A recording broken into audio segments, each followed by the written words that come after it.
Someone asked me recently how to optimize your city for battle, and this is a very dangerous question to ask because of several aspects. Firstly, if you are a small player and you have many strong players on your server, they will just barrel through your city wall despite you being absolutely optimized, and even they might not be optimized at all. Secondly, if you are optimized for battle, you are not optimized for growth, which means you sacrifice resources and research, training and construction speed to become stronger. Thirdly, it depends in which kingdom you are. You could be a 20 million power player and the top player of your server, or you could even be a 500 million power player but only be ranked 30. So think well before you become a warrior. So let's start outside your city. You have 16 plots where you can build mints, hospitals and army tents. And first comes the mints. If you lack no resources, have a large army ready and want to fight, you can't be full mints. Mints will give you 2% attack, which is really useful, especially in mixed formations, as attack applies to all troops all times. Therefore, mints are ideal for gold alts, but also to boost your own gold production, especially early on. Research and training cost a lot of gold. Also, mints are less ideal for warriors because of the other building. And these are hospitals. Hospitals give 5% health, and these are buffed a lot because they used to be a lot less. But health only applies to the frontline tanking at that time. However, hospitals also give hospital space, and this is really vital. If you have no room in your hospital, your troops will always die. Thereby comes, since health is the superior defense stat, building lots of hospitals is great, but training new troops will become really hard. Because mints will also give a lot of training speed, which you will then sacrifice. Lastly, you have army tents. And army tents also got a massive boost on their total defense. Each army tent at max level gives 10%, which is a lot. If you run mainly infantry or mixed infantry, this is a stat that might be interesting, but still hospitals will be superior, do both their health increase and their capacity. If you are totally not worried about being attacked or losing troops, you might look into building some army tents. If you want to be a little bit more balanced, go for 8 mints, 8 hospitals, and if you really want to increase your hospital more, feel free to go like 11-4. My personal guideline is to keep your hospital capacity equal to your own army size. And I also try to keep it equal to the size if I buff it by 50%. That ensures me that technically my entire army fits in the hospital if I send out my troops. Of course, attacking will always lead to permanent casualties, while defending will always fill your hospital first. Now, the tiles with iron mines, farms, lumberyards and quarries really don't matter too much.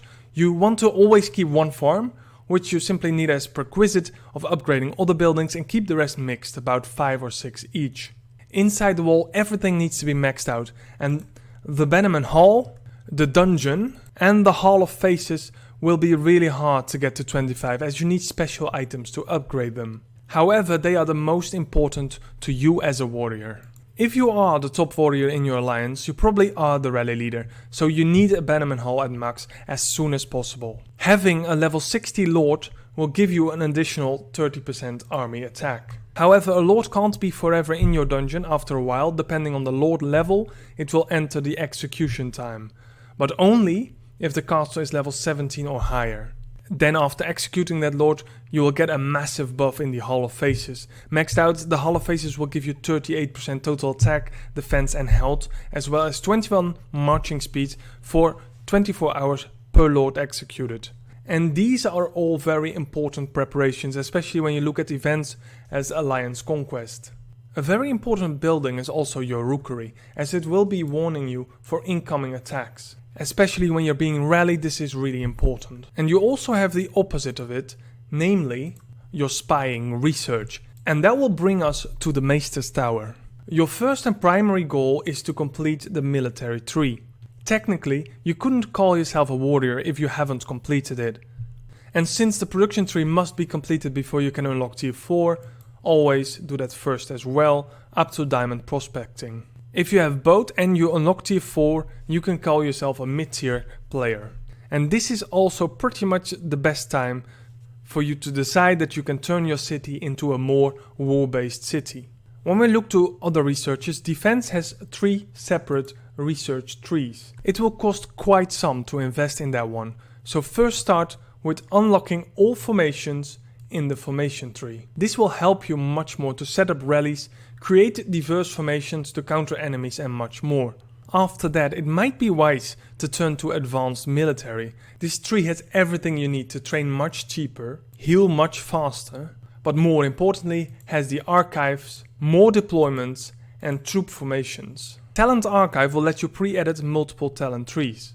This is ideal for quickly switch from gathering to production to war, without having to select all these talents manually. The Equipment Archive lets you pre-edit equipment sets. And you don't need that many of those, you just need one for research, one for rebels and one for war. And you may have multiple war sets if you have multiple formations. And then comes one of the most amazing researches, namely troop formation. With this amazing research you can go to your military grounds, configure your army and quickly set up pre-edited army formations with the right commanders, dragon and troops. In combat this allows you to only spend 1 second selecting your troops and send them out, and this is especially ideal in events like Alliance Conquest where you just want to try to get first to an objective. With a single click you can send your armies out.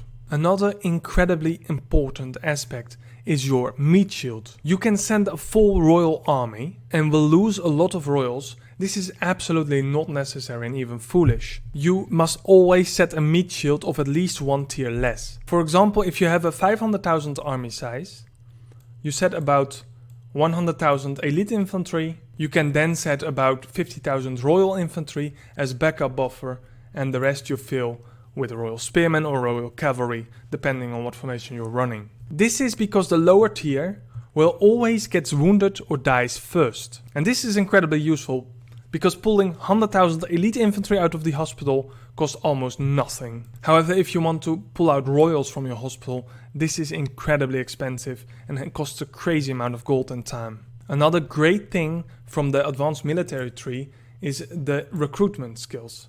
They will reduce the cost with 30% on max level. And especially on royals, that is absolutely insanely high. 10,000 royals instead of 5 million will only cost 3.5 million then. And these trees will be the best direct optimization for your army. Now let's quickly move to your wall. In your wall you can set a defense line which will intercept enemy attacks, and that needs to be as strong as possible. When attacking, many high players will focus on cavalry. They will put most stats in the cavalry attack. They are twice as fast and a very favorite pick because of that. However, technically they are far from the superior troop. Their attack is only higher than infantry, but lower than spearmen and bowmen. Also, their defense is just the same as spearmen and much lower than infantry. Therefore, having a good line of infantry, despite being countered, can still soak much more damage from cavalry than either spearmen could from infantry or cavalry itself could from spearmen. In other words, a spearman attack would do much more damage on a cavalry front line than a cavalry front line would do on a high defense infantry line. But in order to take out these cavalries, you want a massive line of spearmen directly behind it. And if they come with infantry fronts, you actually want a line of cavalry behind that. This negates the counterpart pretty decently. The cavalry will start hitting your infantry and it hurts, but your spearmen will quickly shred their numbers, reducing their damage output quickly as well. The infantry attack will hit your blockade of infantry and do no counter damage, it's just be tanks hitting tanks. And if you have a good cavalry line charging in, they will make quick work of the infantry. And if they come with spearmen, well then they never get through your infantry front line because they counter them directly. Additionally, bowmen will keep battering the troops as long as your wall holds. However, investing in the wall is incredibly costly. In order to upgrade your bowmen to the full potential, you need iron defense research, and this might be interesting for long-term goals, but absolutely way too expensive for very early on. Do all of this, it's pretty smart to actually keep your troops the same numbers. For example, 2 million infantry, 2 million spearmen and 2 million cavalry. You can put 5 commanders, including your lord, and 2 dragons on the wall. The next incredibly important part is the tavern. In the tavern you can give gifts to commanders which will increase your stats. You can boost up to 3 stats and there are 5 stats in total. For a warrior, leadership and combat rate are by far the most important. Leadership will boost both your army size and your rally size. And when it comes to rally size, your army size is added to your existing rally size, so your rally size is boosted by both your army size and the rally size bonus. And your army will of course do much more damage directly because you can send much more troops per attack. Combat is a very special skill. It will boost your total attack, total health and total defense by up to a maximum of 50% in comparison to the enemy combat. That means if you have 2000, it will give you 50% bonus. However, if the enemy has 1000, it will only give you 25%. If the enemy has 4000, you will have no bonus and the enemy will have 50% bonus on you. So try to boost commanders that really give well in these combat and leadership. Then the blacksmith is your primary building when it comes to damage output. In the forge, you can craft gear from rebel leaders, but remember that gear only applies if your lord is sent with your attack or is defending on the wall. If you are being attacked while your lord is out attacking someone else, that also will make you lose those stats. And of course, same counts for the badges you put in the gear. For this reason, the expedition and pacification tree is also quite important. If you completed this, you do much more damage on rebel leaders, making you capable of killing much more of them, giving you much more gear pieces in the process. And it's not at all that rare to get epic and legendary items from them.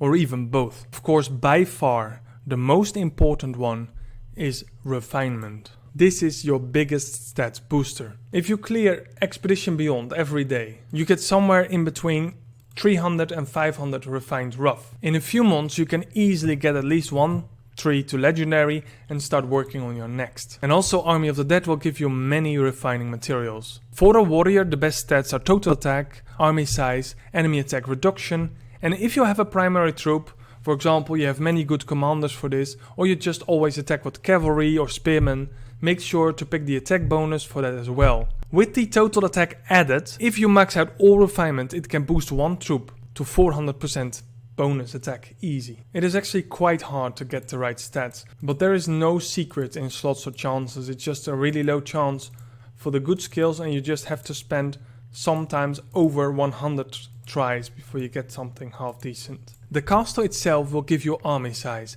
and after level 25 the glory level will keep continuing to give it army size as well as give you extra talent points. And there are many buildings giving combat stats or combat reduction stats with glory. For example, the Hall of Faces will give enemy attack reduction, the Maester's Tower will give you further attack increase, and further pretty much always applies if you go in combat or scout someone. Also make sure to capture or scout an alt account or enemy before going into events like Alliance Conquest, City Champion Siege or Army of the Dead.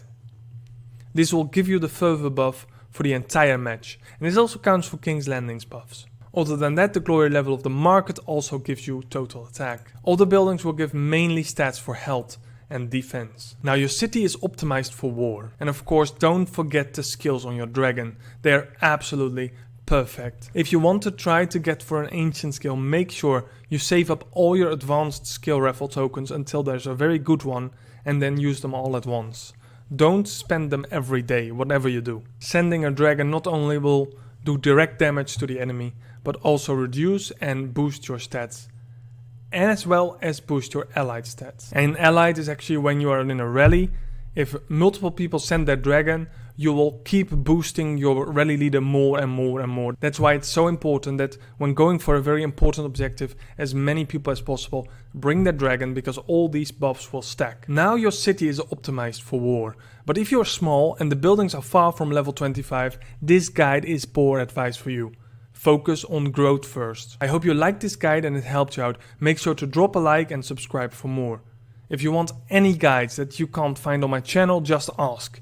If it is a good subject and I can tell you much about it, I will definitely try to make a guide. Thank you very much for watching.